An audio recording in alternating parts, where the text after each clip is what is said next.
네, 여러분 안녕하세요. 반갑습니다. 오늘은 7월 5일 수요 성경 공부 시간입니다. 어제는 7월 4일 그 미국의 독립기념일에서 밤늦게까지 막 폭죽이 터지고 그랬습니다. 근데 너무 무더워서 어제는 뭐 레코드가 95인데 내가 하기에는 98, 거의 100도까지 갔을 것 같아요. 오늘도 무더위가 계속 진행이 되는데 큰일 났습니다. 지구 전체가 너무 더워져가지고 정말 이러다가 진짜 주님 오실 때가 가까이 되는 거 아닌가. 지금 우리가 지금 사인을 보고 있는 것이 아닌가. 그런 생각을 해봅니다. 그냥 옷깃을 열미는 거죠. 자, 오늘은 이제 25장, 출애굽기 25장의 말씀을 가지고 잠깐 나눠보도록 하겠습니다. 오늘은 그림들이 좀 준비되어 있어요. 그래서 그림들을 보시고 여러분들이 뭐 이제 지금까지는 하나님께서 모세를 통해서 하나님의 율법의 말씀들 또 규례들을 갖다가 참 말씀을 전해주시지 않았습니까? 그래서 이제 24장 마지막 절에는 이제 하나님께서 명하신 그 율법의 말씀을 특히 이제 십계명의 말씀을 친히 하나님께서 돌판에 기록해서 모세에게 주시기 위해서 올라오라고 거룩한 하나님의 신의 산으로 올라오라고 하지 않습니까? 그래서 모세가 여호와를 수종 여호수아를 데리고 올라가서 40일 동안 주야로 같이 있으면서 하나님의 돌판을 하나님의 말씀을 듣게 되죠. 자, 그때 하나님께서 놀라운 말씀을 또 하고 있는데요. 지금까지는 모세에게 율법의 말씀을 전해주신 거라면 이제 25장서부터는요. 하나님께서 택한 이스라엘 백성들이 앞으로 살아가기 위해서 반드시 지켜야 할 율법의 말씀과 그리고 또 예배, 성소를 지음으로 말미암아 어디를 가든지 항상 머무는 곳에 하나님 앞에 예배하고 또 그 성소를 통해서 하나님이 함께 하심을 보여주는 그러한 성소를 만들라고 모세에게 명령을 하고 있습니다. 얼마나 놀라운 말씀입니까? 자, 그래서 바로 이제 문제를 들어가도록 하겠습니다. 자, 문제 1번을 보시면은요. 여호와 하나님께서 모세에게 말씀하여 이르시되 이스라엘 자손에게 명령하여 이르게 한 말씀이 무엇입니까? 이 1절서부터 9절까지의 말씀인데요. 쭉 보시면은 이제 제일 먼저 이스라엘 자손에게 명령하여 이르기를 하나님께 예물을 드리라라고 그렇게 명령하라고 말씀하는 거예요. 예? 예물을 드리라. 그리고 이제 2절에 오니까 예물을 드리되 기쁜 마음으로 내는 자가 내게 바치는 모든 것을 너희는 받을지라. 기쁜 마음으로 드리는 예물을 너희가 받으라는 거예요. 그러면 뭐 기쁘지 않은 마음으로 드리는 예물은 어떻게 구별합니까? 겉으로는 막 기쁜 척 하는데도 속으로는 좀 별로인 사람도 있을 거 아니에요. 그런데 그 당시의 분위기는요. 나중에 보시면 알겠지만 예물이 차고 넘쳐서 더 이상 가져오지 말라고 광고를 했을 정도로 그 이스라엘 백성들이 자기들이 섬길 하나님의 그 성전, 이동식 성전을 짓기 위해서 모두가 기쁜 마음으로 이 예물 헌금에 참여했다라는 말씀입니다. 자, 그 이유가 이제 말씀을 드렸지만 8절 9절에 이렇게 말씀합니다. 내가 그들 중에 거할 성소를 그들이 나를 위하여 짓되 무릇 내가 내게 보이는 모양대로 장막을 짓고 가구들도 그 모양을 따라 지을지니라 라고 하는 거예요. 자, 이스라엘 백성들이 짓기는 하되 마음대로 짓는 게 아니에요. 하나님께서 명하신 대로 그렇게 짓는 거예요. 이거 왜 중요하냐면요. 만약에 여러분 입장을 바꿔놓고 생각해 보세요. 우리 인간들은요. 그 이제 하나님을 섬기는 마음이 특십이잖아요. 그럼 너네들 두고 보겠다. 너네들이 나를 위한 정성이 얼마나 큰지 한번 너네들 마음대로 지어봐라. 그러면 얼마나 크게 지었겠습니까? 지금 이동식 텐트로 지금 이동해 메고 이제 가나안 땅으로 들어가야 되는데 40년 동안 그걸 메고 풀르고 거기다 성소를 만들고 예배드리고 또 이동하고 그래야 되는데 이게 지금 하나님께서요. 특별하게 무슨 크기가 이제 뭐 문제가 돼서 그런 게 아니라 이것도 하나님께서 명한 대로 가구를 짓고 만들라고 하는 말도 다 이스라엘 백성들을 배려해서 하는 말이래요. 예? 이게 다. 자, 그래서 이제 하나님께서 내게 보이는 모양대로 장막을 짓고 이제 가구들도 그 모양을 따라 하나님께서 말씀하시는 모양을 따라 지으라라고 말씀하고 있습니다. 그래서 이제 하나님께 드려야 할 그 성소를 짓기 위한 물품들이 4절에 보면 쭉 열거하고 있지 않습니까? 금과 은과 녹과 청색, 자색, 홍색 실, 가는 배실, 염도털, 붉은 물들인 숫양의 가죽, 해들의 가죽, 조각목 등 조각목과 등류, 관유에 드는 향료와 분향할 향을 만들 향품 호마노며 에봇과 흉패에 물릴 보색들을 가져오라고 말씀을 하고 있습니다. 자, 그런데 여러분 한번 우리가 생각해 보십시오. 아니 이스라엘 백성들이 지금 애굽에서 나와서 광야에서 뭐 이제 지낸 지 얼마 됐다고 이 많은 그 보물들을 보석들 그다음에 이 귀중한 물품들을 낼 수 있었겠습니까? 그것은 바로 이스라엘 백성들이 애굽에서 떠날 때 그 애굽 사람들이 이제 10가지 재앙을 만나면서 너무 무서웠는지 아니면 하나님께서 그들의 마음을 감동시켜서 떠나는 이스라엘 사람들한테 뭐 자기들한테 뭐 보석도 주고 금실도 주고 뭐 금색 무슨 별거 다 줬어요. 뭐 무슨 숫양 가죽 숫소 가죽도 주고 그러니까 그 떠날 때 애굽 사람들로부터 받은 그 물품들 있잖아요. 결국 그것들을 하나님한테 드린 겁니다. 그러니까 다 하나님께서 이 때를 위해서 하나님께서 미리 이스라엘 백성들이 하나님 앞에 드릴 예물들을 하나님이 준비하셨다라는 말씀입니다. 그러니까 결과론적으로 봤을 때요. 아 그렇구나. 하나님은 이미 다 하나님 앞에 드릴 예물까지도 미리 다 우리에게 준비시켜 주신다라는 사실입니다. 예. 여러분 아마 이제 하나님 앞에 기쁜 마음으로 즐겨 드린 그 마음이 있는 분들은 다 동감이 될 겁니다. 그죠? 아, 이게 하나님께서 이 때를 위해서 내게 이런 부를 준비하셨구나. 내게 이런 마음을 주셨구나. 내게 이런 교회를 사랑하는 마음을 주셨구나. 이게 마음이 주는 거예요. 이게 다 그런 하나님께서 그런 마음 또 그런 예물을 하나님이 다 준비하시는 거예요. 예? 믿음으로 우리는 순종만 하면 돼. 우리 믿음으로 순종만 하면 되는 거예요. 그래서 이스라엘 백성들이 기쁜 마음으로 이 예물들을 하나님 앞에 드릴 수 있었다는 거죠. 예? 여러분 우리도 이미 하나님께 드릴 것이라면요. 하나님이 다 준비해 놓은 그러한 인생, 그러한 삶을 살아야 한다라는 말씀이죠. 자, 그리고 그런데 이제 그 다음에 이제 그러면 제일 먼저 무엇을 지으라라고 말씀하냐면요. 2번입니다. 2번. 자, 2번. 읽겠습니다. 조각목으로 법궤를 만들라고 하셨을 때 크기와 재료는 어떻게 하며 그 안에 무엇을 두라고 했습니까? 라고 그렇게 말씀합니다. 자, 보십시오. 이게 왜 화면이 안 바뀌는지 모르겠네. 예. 활성화. 예. 죄송합니다. 자꾸 이게. 자, 죄송합니다. 자, 이번에 조각목으로 법궤를 만들라고 했어요.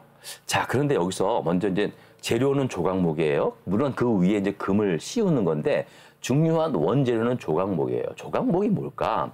우리는 흔히들 아카시아 나무 계통이라고 하는데 그건 전혀 다른 겁니다. 사실은 원래 아카시아 나무는 처음에 중국을 통해서 이제 그 성경이 들어왔을 때 그들이 그 이제 조각목을 봤을 때 자기네 그 나라에 있는 아카시아 나무랑 비슷해서 그렇게 해석이 됐는데 이 조각목은 시띠나무라고 그래야죠. 여러분 시띠나무 많이 들었죠? 시띠나무라는 건데요.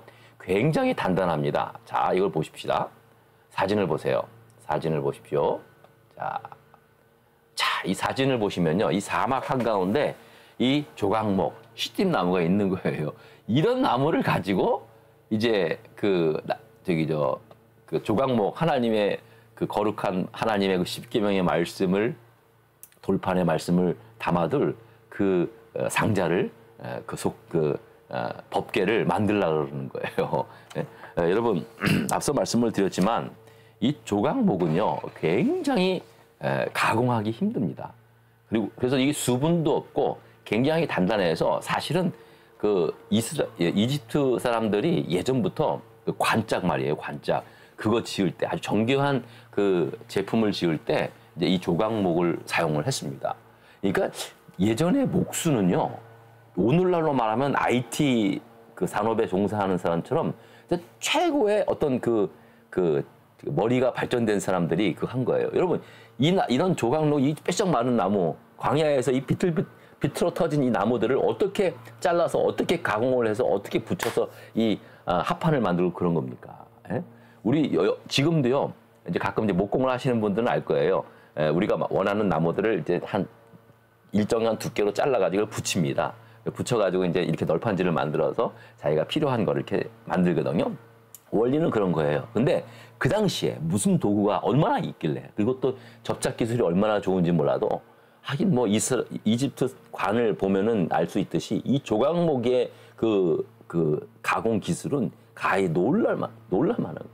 그러니까 예수님도 목수셨잖아요. 그러니까 예수님도 그 당시에 직업류로 따지면 오늘날 시대에 이제 최첨단의 그 직업 그 계통인 그런 수준이 아니었는가, 그런 생각을 해봅니다. 어쨌든 자, 이렇게 그 비틀어진 조각목을 가지고 잘 가공해서 하나님의 말씀을 담을 법궤를 만들라라고 말씀을 하고 있습니다. 법궤의 크기에 대해서 말씀을 하고 있는데요. 자, 10절에 보시면은요, 길이가 두 큐빗 반, 너비가 한 큐빗 반, 높이는 한 큐빗 반인데, 자, 여기서 큐빗은 뭐냐면은요, 요 있잖아요, 요 손.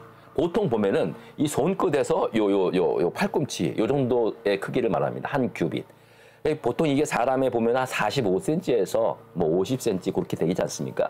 그러니까 보통 요 정도예요. 그러니까 요게 두 큐빗 반이면은 요게 이제 한 45cm로 계산을 하면 한 1m 좀 넘겠죠? 네, 그래서 이제 그 크기를 갖다가 이 성경대로 이렇게 한번 해봤는데요. 자, 보십시오. 자, 여러분들이 자, 크기를 보세요. 자, 여기가 길이가 말입니다. 112.5cm입니다. 그러니까 1m 12cm면은 어린아이 웬만한 한 초등학생 키만 합니까? 작아요. 큰 게 아니에요. 그리고 또 높이도 67.5cm예요. 아, 이거는 1m도 안 되는 거죠. 그러니까 사실 이렇게 생각보다 큰 상자가 아니에요. 한 1m가량의, 길이 1m가량의, 그리고 정사각형 67.5, 이 정사각형의 길이 1m 12cm 되는 그런 그 궤를 만들어서 여기에 언약궤, 그러니까 하나님의 십계명의 말씀을 덮는 그런 하나님의 십계명의 말씀을 넣으라, 그렇게 말씀을 하고 있는 것입니다. 자, 그리고 나서 이 언약궤 위에 이 덮개를 씌우라는데, 이 덮개가 뭐냐면 바로 속죄소입니다. 속죄소. 여기에 대해서 요게 속죄소거든요. 이게 언약궤고요. 요게 밑에가 언약궤고, 요 위에 천사가 이렇게 날개를 활짝 펴고 이게 스랍들이라고 그러는데, 이게 탁 해가지고 날개가 연결돼서 거룩하다 하는 그런 거 있잖아요. 그런 것들이 이제 여기에 덮어져 있는 거예요. 요게 뭐냐? 속죄소입니다. 속죄소. 여러분, 속죄소. 그러니까는 결국은 무슨 말씀이냐 하면은요, 지성소에 있는 지성소에 있는 이 법궤, 그리고 법궤를 덮고 있는 이 속죄소는요, 하나님의 말씀과 더불어 인간의 모든 죄를 속죄하는, 그 당시에는 이스라엘 백성이겠죠.